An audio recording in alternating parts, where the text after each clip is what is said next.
Hello everyone, it's that damn Pipsqueak, bringing you some Myriad content.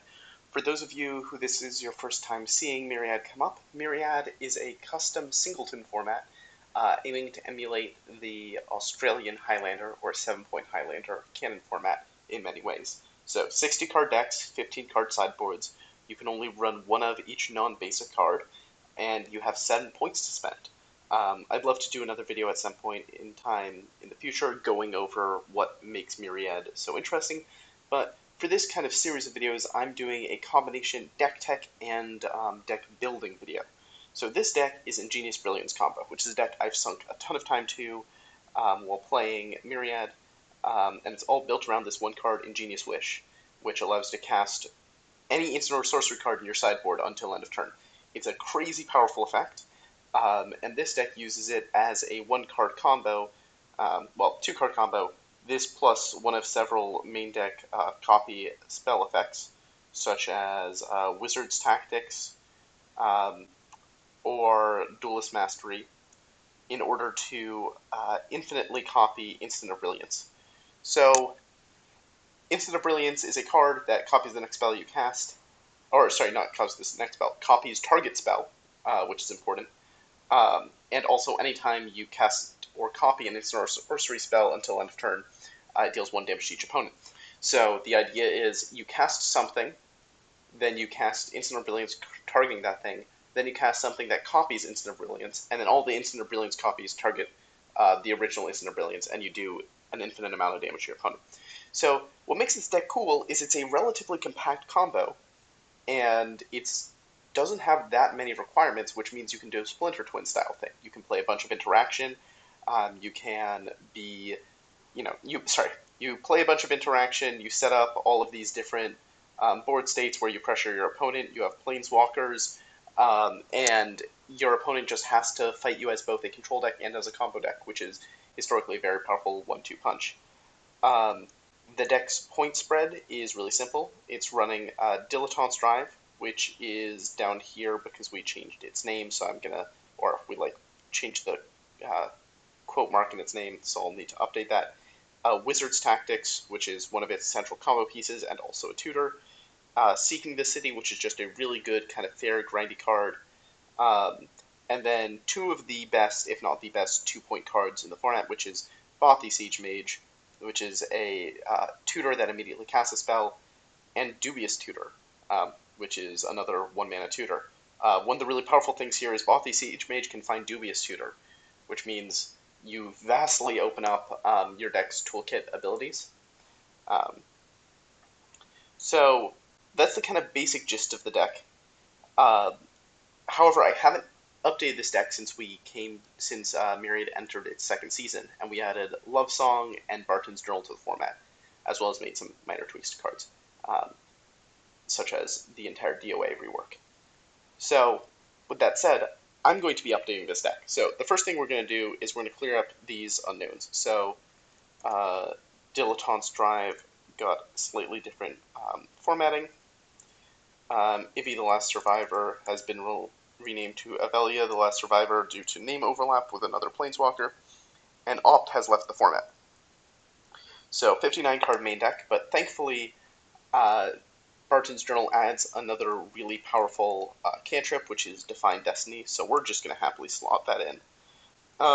So let's look at our land base. So one of the things that we just got is a substantially better mana base in the format. So in terms of this deck being 3 colors means it can run a fairly decent mana base, but its mana base is really painful if you look at some of this. So we're going to make it slightly less painful. We're going to add New Divide, which is another powerful fetch. We already have Wayfarers, but I think we can probably cut one of the Time Warrens now. Let's cut the black-red one, since this deck is primary blue. Not that it super matters, those are always fine at duels. Love Song also added Nebula of Empty Gold, which usually will deal us less damage than one of our Shocklands.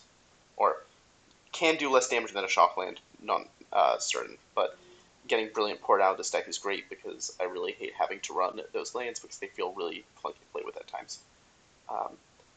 I don't think I would make any initial other changes to the mana. So let's look at some of the notable things that we got in Love Song and Barton's Journal. Are threat-wise, we can now run Xanagan in the main deck. Xanagan is an incredibly powerful fair planeswalker who drastically makes our the kind of controlling part of our deck better, as well as just provide a really unique angle of attack. I don't believe Love Song... Here, let's actually just check. CMC is greater than 4. ETJ... Nope, that doesn't work. Alright, so let's look at Barton's Journal's expensive cards real quick. I think there's a possible argument to we should look at some of the new board wipes that entered the format, but I don't think any of them are particularly exciting in this deck. We don't want any of the blood price cards because our life total is really valuable. We're not a big dragon sort of deck. From Lies and Loss is interesting. Again, just a very powerful fair effect. But we don't have anything we're really cheating at with it, so I think I'm going to skip that. Okay. So, no other control finishers that are real expensive. In Barton's Journal, Glitch is unfortunately not our deck. Actually, let's check red in particular. And colorless. There's an argument for Nova Heart Guardian. I think that's a little bit more fair than what this deck wants to be doing generally, but it's something to consider, I suppose.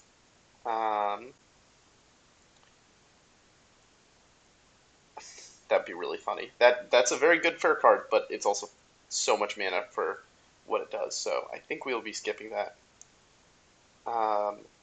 Yeah, I was fairly certain there wasn't anything, but I wanted to make sure I did my due diligence and didn't forget anything. Love Song also happened to add a Terminate to the format. And we're playing some fairly powerful removal spells, so I'm not certain Terminate will last in the list, but it's worth keeping an eye on. Similarly, I think Barton's Journal added... I think there was a... Frailty was the kill spell I was thinking of. I think we want early red mana enough that I don't want to cut like Fatal Confrontation for that slot, but there's probably going to be something. The other main card I was thinking of is Cosmic Sinkhole from Love Song, which is amazing in this deck.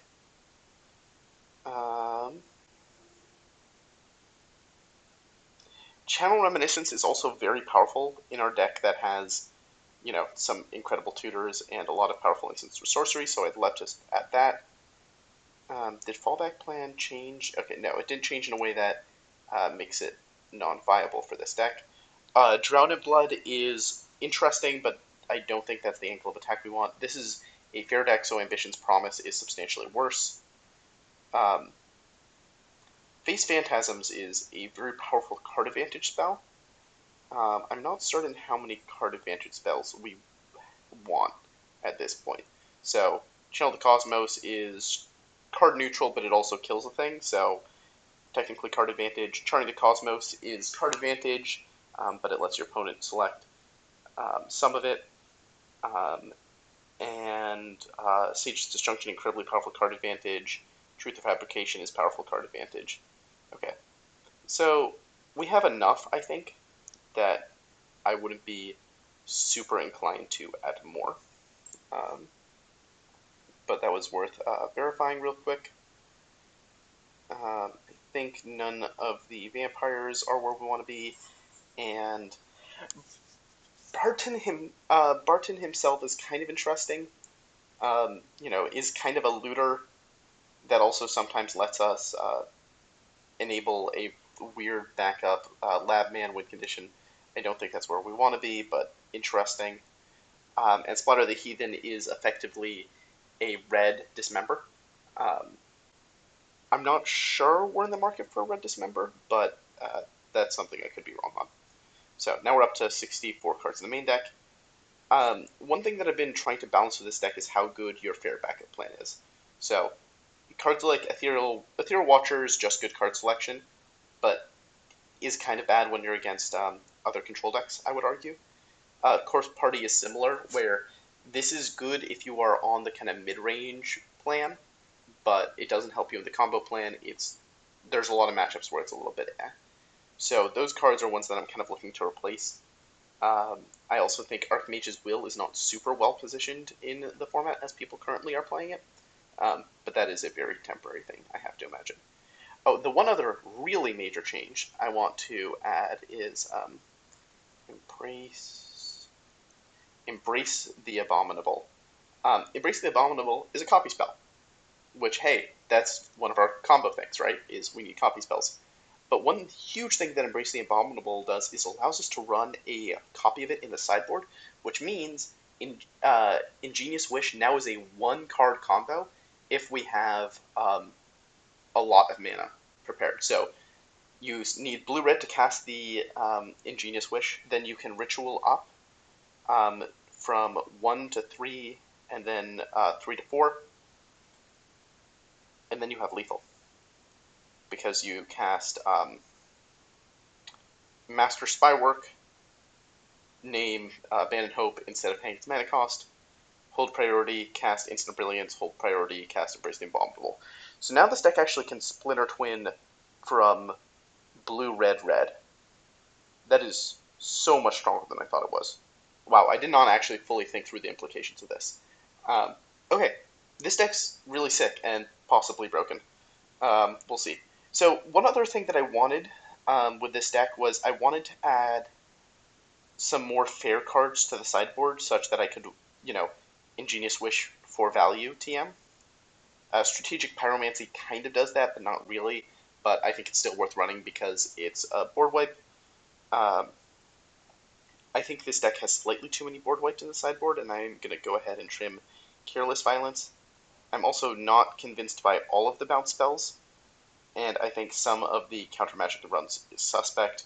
I don't like Shadow of the Second Sun in the sideboard. I think Arcane Chronometer is just a card that we kind of have to run, because one of the more prevalent decks in the format is Big Red, which is very artifact-based. So we need to cut 4 cards from the main deck.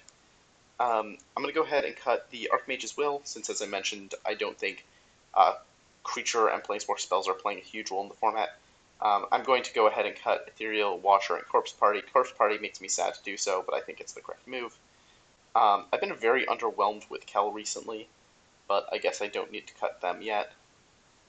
Imagine's fairly powerful. I think of the remaining cards, Apostle Smite is kind of suspect, but it's also a kill spell, and we need some density of those. Same thing for Fatal Confrontation. I think Fatal Confrontation is a fairly weak kill spell in the grand scheme of things, however. So let's go ahead and do that. Minus Fatal Confrontation. Okay. Searching BTJ again. Let's try to see if there's any other counterspells worth considering from this set. Looks like, well, there's a lot of plus and plus one counter mechanics. There's not a single counter spell, which is very funny and contrary to my expectations. Okay, so that answers that question. In terms of fair cards worth casting out of the sideboard, I could move one of the card advantage spells to the sideboard, which I don't hate, but I don't think is particularly good. I don't think my blue count is high enough for Planet Far, Far Away in this deck, which is another Love Song card that is a solid draw engine. Oh, I do want...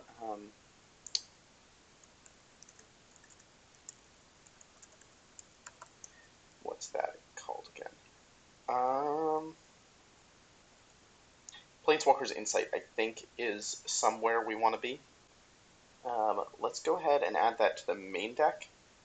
And which of these cheap card advantage spells can we move to the sideboard? Because we want whatever card advantage spell we cast to be something that isn't, like, super expensive to cast off of Ingenious Wish. I think Charting the Cosmos is our best bet. So let's move that to the sideboard. We're going to cut Shadow the Second Sun. There's very few decks that efficiently hates out. I don't really like Corroborate. Let's see if DOA or Love Song, right, counter spell. I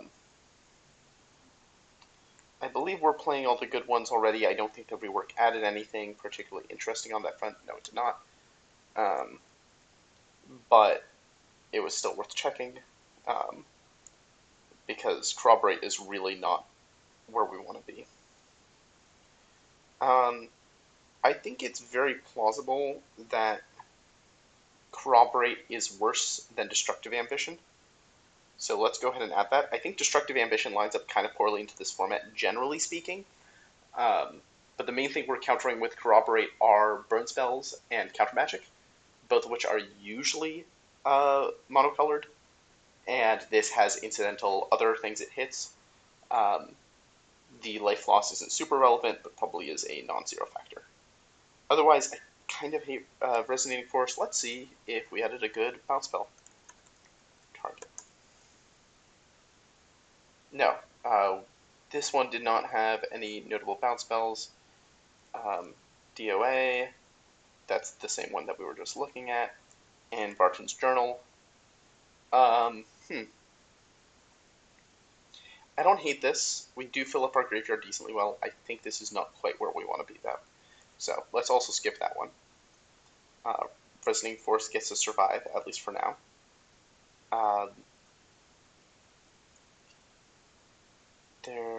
Let's kind of backspace. Did Love Song have a kill spell I wanted? I believe there was something else fairly major that I wanted from Love Song. Oh, I wanted, no,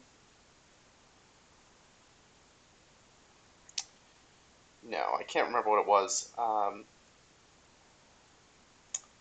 It was related to Counter Magic somehow. Unfortunate. I'm sure there's a decent chance I'll think of it sometime after the video. Oh, Far Too Young to Die is probably better than Charsin's Disdain. Charsin's is worse at killing ramps threats, but not by a huge margin. It's instant. It's worse at killing 2-drops with haste when you're on the draw. Okay, no, it's probably fine. I think we want to keep Reconsider because the card selection matters to us. I think I'm fairly happy with this deck. I think there's still a couple of flex slots you could argue about, like Kel. But I think the overall impact of this deck and the impact of Season 2 being added to the format was fairly high, and I think this deck is fairly powerful as a result. The fact that this deck now has a 1-card combo is horrifying. And you got to see on this video me realize the full implications of it. But I think that if you are someone who likes playing combo control, I think this deck is a very good deck to get into Myriad with. And if you're someone who just likes playing control or just likes playing combo, honestly, this is a fun enough combo deck and it's a fun enough control deck that I would still recommend it. I hope you all had an enjoyable time, and I'm looking forward to doing more videos like this.